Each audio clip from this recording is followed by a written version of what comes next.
Bienvenue à la narration du livre de Krishna. Je m'appelle Isabella Marango et je vais aujourd'hui débuter la narration du premier chapitre du tome 1 du livre de Krishna appelé L'avènement de Shri Krishna. Premier chapitre. L'avènement de Shri Krishna. Un jour, le monde fut alourdi par les forces militaires trop puissantes de divers rois belliqueux, en fait des êtres démoniaques qui prétendaient appartenir à l'ordre royal. Le monde entier en fut troublé, tant que Bhumi, le déva maître de la terre, alla trouver Brahma afin de lui rapporter les malheurs que lui causaient les rois démoniaques. Bhumi prit la forme d'une vache qui, se présentant devant Brahma, les larmes aux yeux. Elle avait un air de deuil et sanglotait pour invoquer la compassion de Brahma. Elle raconta combien la terre se trouvait en état de calamité. Après avoir écouté ses propos, Brahma, fort attristé, décida de se rendre à l'océan de lait, où demeure Shri Vishnu, le Seigneur. Tous les dévas, avec à leur tête Shiva, l'escortèrent, et Bhumi les suivit. Une fois aux rives de l'océan, Brahma prononça les mots qui devaient lui rendre favorable Shri Vishnu, qui jadis avait déjà sauvé la planète Terre en prenant la forme d'un sanglier. Dans les mantras védiques, on trouve une prière spéciale appelée le Purusha Sukta. De façon générale, c'est en récitant ce Purusha Sukta que les dévas offrent leur hommage à Vishnu, Dieu, la personne suprême.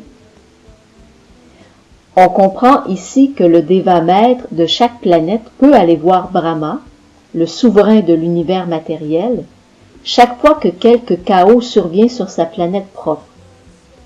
Et Brahma, lui, est en mesure d'approcher le Seigneur suprême, Shri Vishnu, non pas directement, face à face, mais en se tenant sur les rives de l'océan de lait.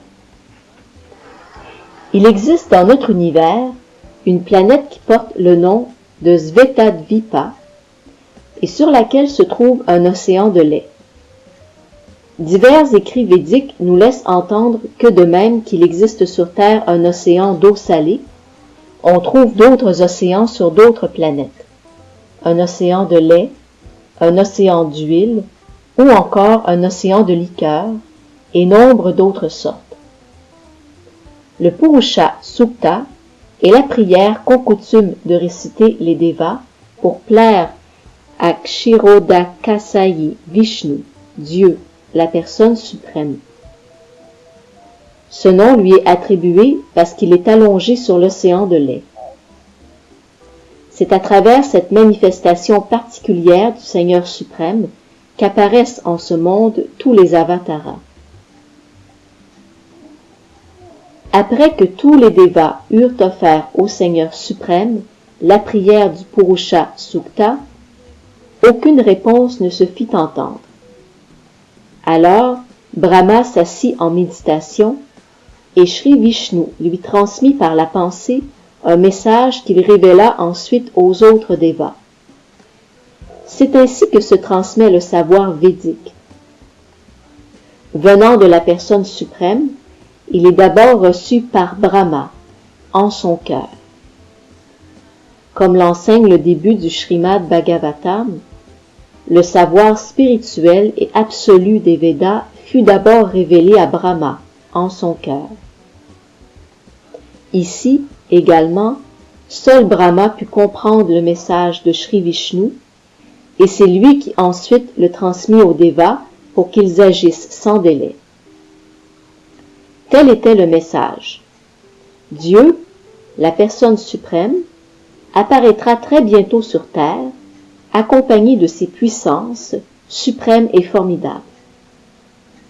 Aussi longtemps qu'il demeurera sur la planète, Les Devas devront également y demeurer afin de l'assister dans l'accomplissement de sa mission, anéantir les êtres démoniaques et protéger les Bhaktas.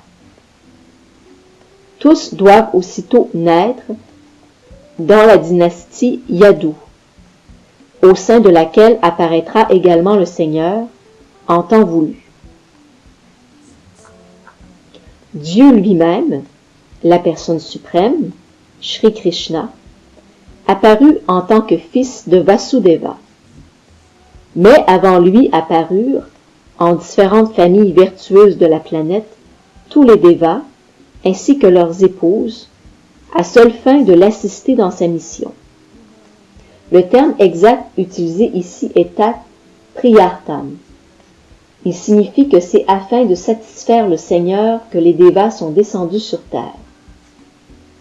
En vérité, quiconque ne vit que pour la satisfaction du Seigneur est un Deva.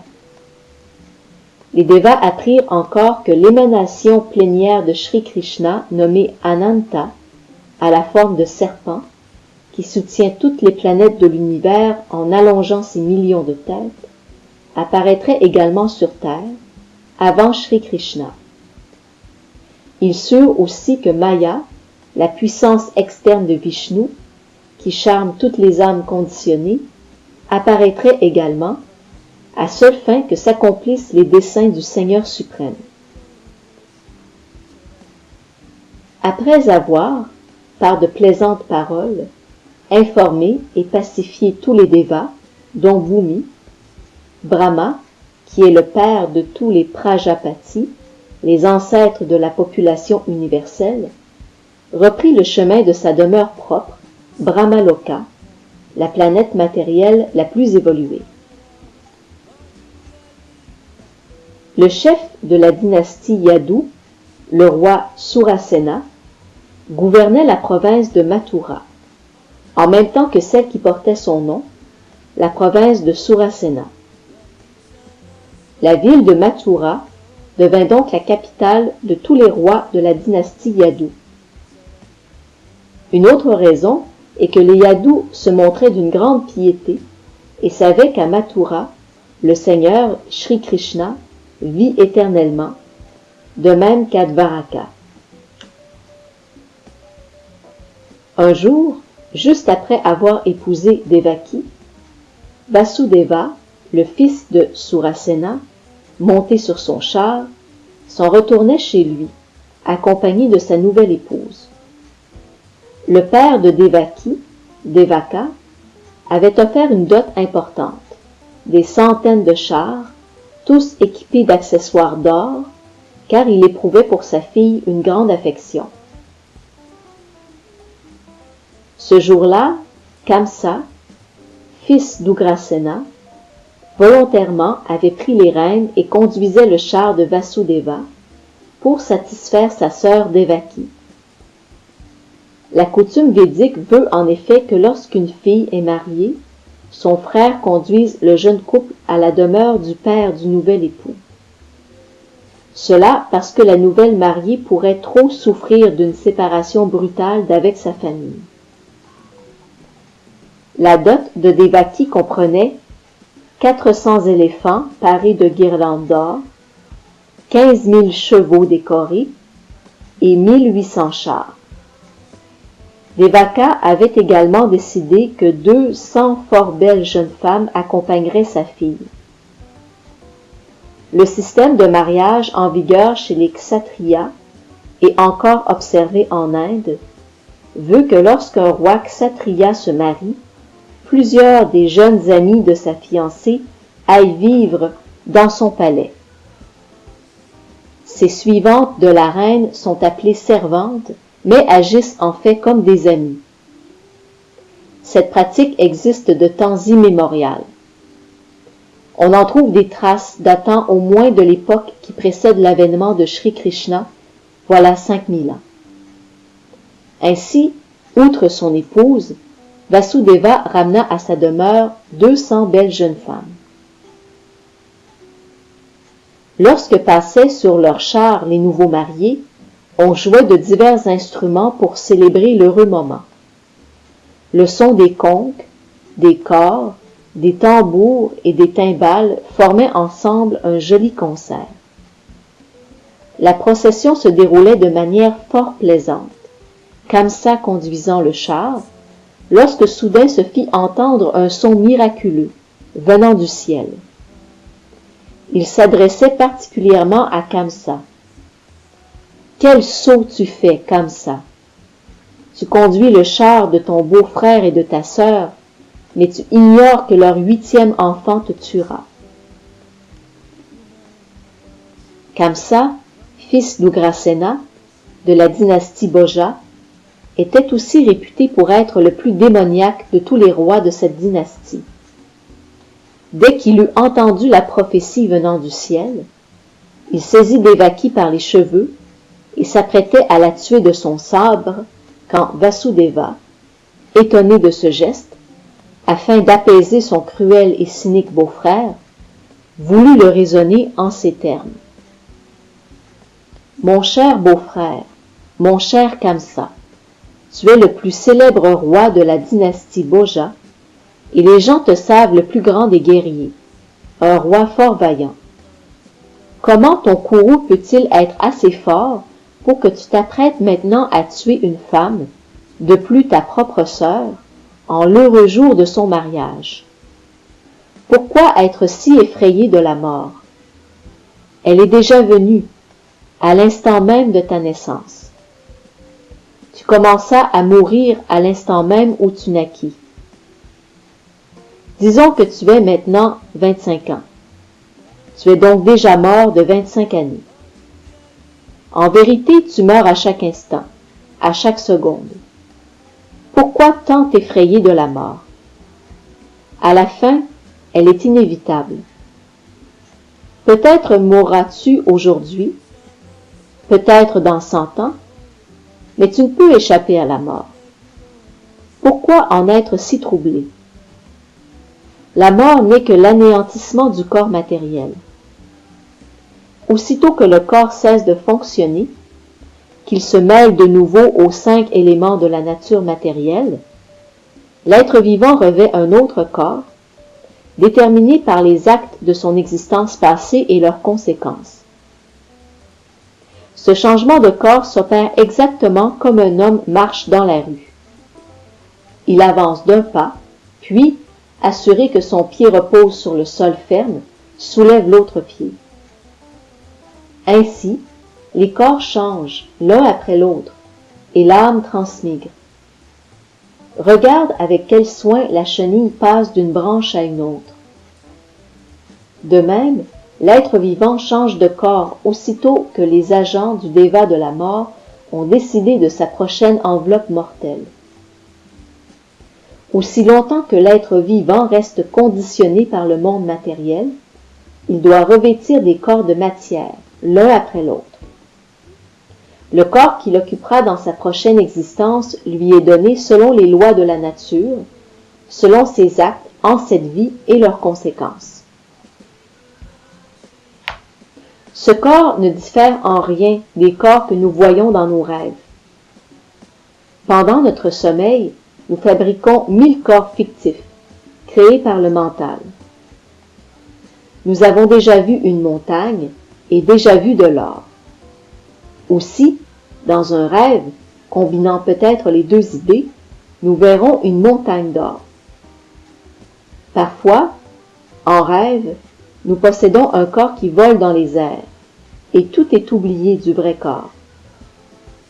De même, d'une vie à l'autre, les corps changent. Lorsque l'on obtient un corps nouveau, on oublie tout du précédent. Nous pouvons, pendant nos rêves, entrer en contact avec nombre de corps nouveaux, mais au réveil, tous seront oubliés. De même, les corps matériels que nous revêtons sont en fait le produit de nos activités mentales. Et nous ne pouvons, à présent, nous souvenir de nos corps passés. Le mental est de nature fébrile. Il rejette parfois ce qu'il a accepté un instant auparavant. Accepter et rejeter, telles sont les fonctions du mental au contact des 5 objets du plaisir des sens: la forme, le goût, l'odeur, le son et le tact. Voué à la spéculation, le mental entre en contact avec les objets du plaisir des sens, et lorsque l'être vivant désire un type de corps particulier, il l'obtient. Le corps est donc une offrande des lois de la nature matérielle. L'être vivant accepte un corps et prolonge son séjour dans l'univers matériel pour y jouir ou souffrir, selon la structure du corps acquis. À moins d'obtenir un corps particulier, il est impossible pour l'être de jouir ou de souffrir en ce monde selon les tendances mentales héritées de sa vie antérieure. C'est en fait la condition mentale de l'être à l'instant de mourir qui détermine le corps particulier qui lui sera offert. Je vais arrêter ici pour une pause musicale.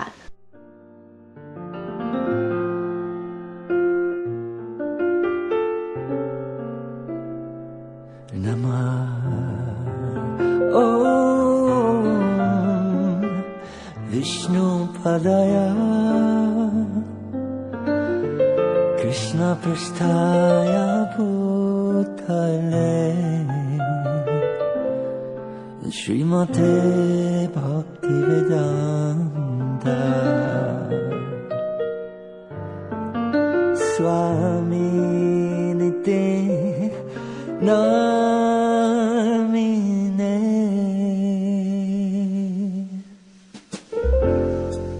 Namaste Saraswati Deve Gauravani Prachayine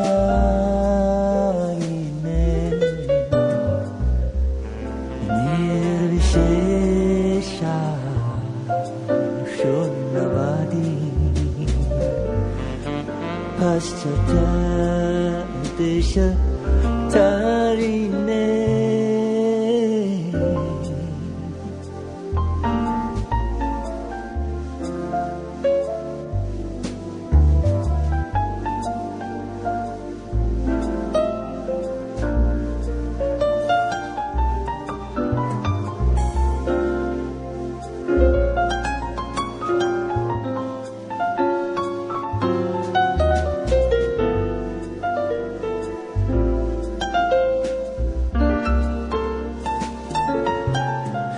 Shri Krishna Chaitanya Prabhu Nityananda Shri Advaita Gadadhar Shivasadi Gaur Bhakta Vrinda Shri Krishna Chaitanya Prabhu Nityananda Shri Advaita.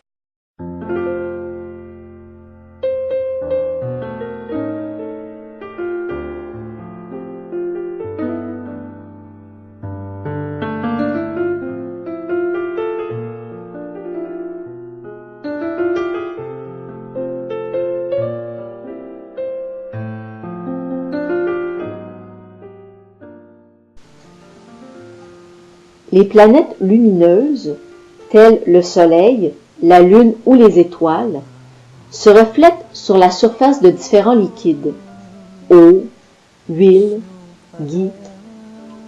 Le reflet se déplace selon le mouvement de ces liquides. La Lune se reflète sur l'eau, et si l'eau ondule, la Lune semblera la suivre, mais il n'en est rien. De même, par simple création mentale, l'être obtient différentes sortes de corps, bien qu'en vérité il n'ait nul lien avec ces corps. Mais par la force de l'illusion, par la sorcellerie de Maya, il pense appartenir à un corps d'espèce particulière. Telles sont les voies de l'existence conditionnée. Prenons l'exemple d'un être doté à présent d'une forme humaine. Il croit appartenir à la communauté humaine, à tel ou tel pays, à telle ou telle région. Il s'identifie à ces choses et par là se destine un autre corps, dont il n'a nul besoin. De telles créations mentales, de tels désirs, sont à l'origine de diverses sortes de corps. le voile de la nature matérielle est si épais que les êtres se satisfont du corps qu'ils obtiennent et prennent grand plaisir en s'identifiant à lui. Aussi, je t'implore de ne pas laisser ton corps et ton mental t'ensevelir sous leurs injonctions. Vasudeva demanda ainsi à Kamsa de ne pas nourrir de jalousie contre sa sœur, nouvellement mariée. Chacun devrait s'affranchir de l'envie, car elle engendre la crainte, en cette vie comme en la suivante, lorsque l'on se trouve devant Yamaraja. Vasudeva fit appel à Kamsa au nom de Devaki, lui rappelant qu'elle était sa jeune sœur. Il invoqua, pour plaider la cause de son épouse, l'heureux moment de son mariage. Une jeune sœur, un jeune frère doivent recevoir de leurs aînés la protection qu'on donne à un enfant. La situation est bien délicate, conclut Vasudeva. Si tu la tues, ton haut renom s'en trouvera affecté. Vasudeva tenta d'apaiser Kamsa en lui donnant de sages conseils et en usant de discrimination philosophique, mais il ne put y parvenir, car ce dernier se trouvait d'ordinaire entouré de compagnons démoniaques. Bien qu'issu d'une famille royale, de haute noblesse, Kamsa garda toujours sa nature démoniaque à cause d'un entourage démoniaque. L'être démoniaque ne prête jamais l'oreille aux bons conseils. Tel un voleur endurci. On aura beau le raisonner, jamais il ne changera sa conduite. Telle est la distinction entre Deva et Asura. Ceux qui peuvent se soumettre aux sages conseils et y conformer leur existence, on les qualifie de Deva. Ceux qui ne le peuvent, d'Asura. Ayant échoué dans sa tentative d'apaiser Kamsa, Vasudeva pensa au moyen de protéger son épouse Devaki. Face à un danger imminent, l'homme d'intelligence doit s'efforcer, autant que possible, de l'éviter. Mais si, malgré toute son intelligence, il ne le peut, on ne doit pas le tenir pour fautif. L'homme doit essayer de son mieux d'accomplir son devoir, et si l'effort n'est pas couronné de succès, il n'en portera pas la faute. Vasudeva pensa ainsi. Il me faut pour l'instant sauver Devaki. Si plus tard nous avons des enfants, je verrai alors comment les protéger. Une autre pensée lui vint. Si plus tard j'ai un enfant capable de tuer Kamsa, comme Kamsa en est convaincu, alors et Devaki et l'enfant seront sauvés, car inconcevables sont les lois de la Providence. Mais pour l'instant, il faut que d'une façon ou d'une autre, je sauve Devaki. On ne peut jamais dire comment un être contracte un type de corps particulier. De même qu'on ne peut jamais savoir quels arbres un feu de forêt dévorera. Les flammes, sous l'influence du vent, épargnent un arbre ici et là, et en touchent d'autres. Ainsi, un homme peut mettre toute sa prudence et son attention méticuleuse à accomplir ses devoirs, mais il reste bien malaisé pour lui de prévoir quelle sorte de corps il obtiendra dans sa vie future. Maharaja Bharata, par exemple, exécuta avec grande foi ses devoirs sur la voie de la réalisation spirituelle, et voilà qu'il se prit d'affection pour un cerf, et dut par là revêtir un corps de cerf lors de sa vie suivante. Vasudeva, ayant réfléchi au moyen de sauver son épouse, de nouveau s'adressa à Kamsa très respectueusement, bien que ce dernier fût un abominable pécheur. Il arrive parfois qu'un homme de vertu tel Vasudeva doive flatter un être de vice comme Kamsa. Telles sont les voies de la diplomatie. Bien que profondément attristé, Vasudeva montra en son extérieur un air joyeux. À cause de l'affreux caractère du cynique Kamsa, Vasudeva dut s'adresser à lui de la sorte. « Mon cher beau-frère, comprends donc, je t'en prie, que nul danger ne peut advenir de ta sœur. Tu crains quelque péril pour avoir entendu une voix prophétique issue du ciel. Mais, selon cette voix, le danger viendra de fils qui ne sont pas même encore mis au monde. Et qui sait, peut-être ta sœur n'aura-t-elle jamais de fils. Si tu considères bien tout cela, il te sera aisé de comprendre pour l'instant, tu n'as rien à craindre. Et nulle raison donc de redouter ta sœur. Qu'elle mette au monde des fils, et je te promets de te les livrer tous. Alors tu prendras les mesures nécessaires. Kamsa, connaissant à sa juste valeur la parole de Vasudeva, se laissa convaincre par ses arguments. Il renonça donc, pour l'instant, à haineusement tuer sa sœur. Satisfait, Vasudeva loua la décision de Kamsa et poursuivit son chemin vers sa demeure. Devaki mit au monde 8 fils et une fille. Lorsque naquit le premier fils, Vasudeva garda sa parole et le porta aussitôt à Kamsa. Il est dit que Vasudeva était fort vertueux et connu pour l'honneur de sa parole. Il désirait maintenir ce renom. S'il fut douloureux à l'extrême pour Vasudeva de donner l'enfant, Kamsa, lui, le reçut avec joie. Ce dernier se prit cependant de compassion devant son beau-frère. Le comportement de Vasudeva est un exemple pour tous. Pour une grande âme comme Vasudeva, rien ne peut être tenu pour trop douloureux dans l'exécution du devoir. Un homme de connaissance comme Vasudeva accomplit son devoir sans hésiter. Au contraire, un asura comme Kamsa n'hésite jamais à commettre un acte abominable. Il est donc dit qu'une personne sainte peut supporter toutes sortes de conditions difficiles, qu'un érudit est à même d'accomplir son devoir sans attendre de se trouver dans des circonstances qui s'y prêtent, qu'un homme haineux comme Kamsa peut se livrer à n'importe quel acte coupable, et un bhakta tout sacrifié pour la satisfaction de Dieu, la personne suprême. Kamsa fut content de l'acte de Vasudeva. Il fut surpris de constater qu'il gardait sa promesse. Puis, à la fois compatissant et satisfait, il prononça ces paroles. « Mon cher Vasudeva, nul besoin de m'offrir cet enfant. Il ne représente pour moi aucun danger. On m'a prédit que je serais tué par le 8e enfant de Devaki. Pourquoi recevrais-je celui-ci? Tu peux le reprendre. »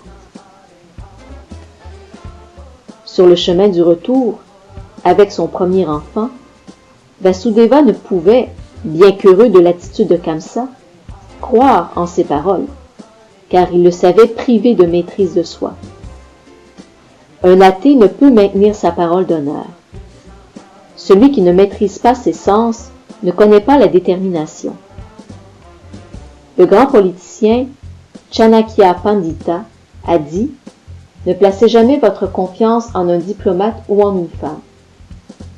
Ceux qui s'adonnent sans frein au plaisir des sens ne peuvent être probes, et l'on ne saurait placer en eux notre confiance. » En ces temps, le grand Narada rendit visite à Kamsa. Il savait que ce dernier avait montré de la compassion envers Vasudeva et lui avait rendu son premier fils. Narada désirait ardemment accélérer le plus possible la venue de Shri Krishna. Il informa donc Kamsa qu'à Vrindavana, Nanda Maharaja, tous les pâtres et les gopis, et par ailleurs Vasudeva, son père Surasena et tous ses proches, membres de la famille Vrishni de la dynastie Yadu, se préparaient ensemble à l'apparition du Seigneur. Narada prévint Kamsa de surveiller ses familles et leurs amis, comme tous les Devas qui y prenaient naissance. Kamsa, ses proches, ses conseillers, tous étaient des Asuras. Et les Asuras craignent toujours les Devas. Après avoir reçu de Narada ces informations, Kamsa se tint en alerte. Il comprenait que puisque les Devas étaient déjà descendus sur la planète, Shri Vishnu, le Seigneur, apparaîtrait bientôt. Il arrêta aussitôt son beau-frère Vasudeva, ainsi que Devaki, et les jeta derrière les barreaux. Dans la prison, tenue par des chaînes de fer, Vasudeva et Devaki donnèrent chaque année naissance à un fils, et Kamsa, croyant voir en chacun Vishnu descendu sur terre, les tua l'un après l'autre. On a vu qu'il redoutait particulièrement le 8e fils, mais après la visite de Narada, il en était arrivé à croire que chacun des enfants pouvait être Krishna. Il crut donc plus sage de faire périr tous ceux qui naissaient de Vasudeva et Devaki. Le comportement de Kamsa n'est pas difficile à comprendre. On trouve, dans l'histoire du monde, bien des princes et des rois qui tuèrent père, frère ou toute une famille ou leurs amis seulement pour satisfaire leurs ambitions. Rien là d'étonnant, car les Asuras tueraient n'importe qui pour réaliser leurs aspirations infâmes. Par la grâce de Narada, Kamsa devint conscient de son existence précédente. Il sut qu'il était un Asura du nom de Kalaneni, jadis tué par Vishnu. Ayant pris une nouvelle naissance dans la famille Boja, il avait décidé de devenir l'ennemi mortel de la dynastie Yadu. Krishna devant apparaître au sein de cette dynastie, Kamsa avait grand peur d'être à nouveau par lui tué, comme dans sa vie antérieure. Il commença par emprisonner son propre père, Ugrasena, car il était le plus haut roi des 3 dynasties Yadu, Boja et Andaka. Il occupa ensuite le royaume de Surasena, père de Vasudeva, et se proclama souverain de toutes ces terres.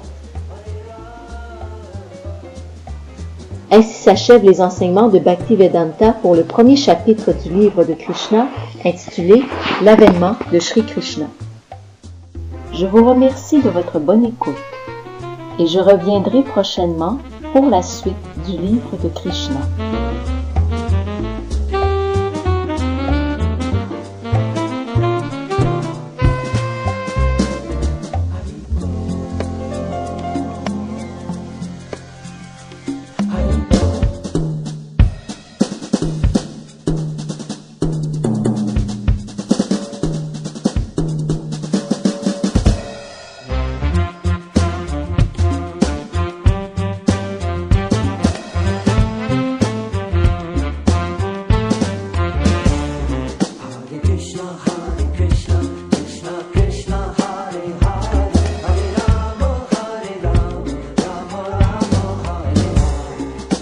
Krishna, Hare Krishna.